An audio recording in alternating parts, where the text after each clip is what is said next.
ज्या क्षणाने भारताचा भूगोलच नाही तर भारताचा इतिहासही बदलून टाकला।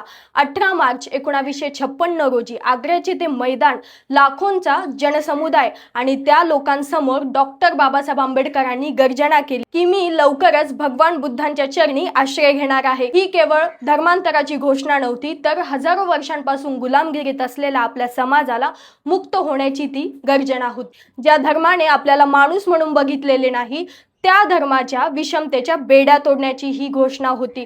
त्यासोबतच होती जगाला शांतीचा संदेश देण्याची, समतेची आणि स्वातंत्र्याची वाट दाखवणाऱ्या बुद्धांच्या मार्गावर चालण्याची। डॉक्टर बाबासाहेब आंबेडकर म्हणाले की मी तुम्हाला एका अशा मार्गावर नेत आहे जिथे तुम्हाला सन्मानाची वागणूक मिळेल, तुमच्या मुलाबाळांचे भविष्य उज्ज्वल होईल। मी हिंदू म्हणून जन्माला आलो तरी मी हिंदू म्हणून मरणार नाही, ही प्रतिज्ञा आज मी पूर्णत्वास आणत आहे। बाबासाहेबांना फक्त नाव बदलायचे नव्हते, तर आपल्या समाजाचा विचार बदलायचा होता। बाबासाहेबांना आपला समाज हा लाचार बघायचा नव्हता, कोणासमोर झुकू द्यायचं नव्हतं। त्याच्याचमुळे बाबासाहेबांनी आपल्याला बुद्ध दिले।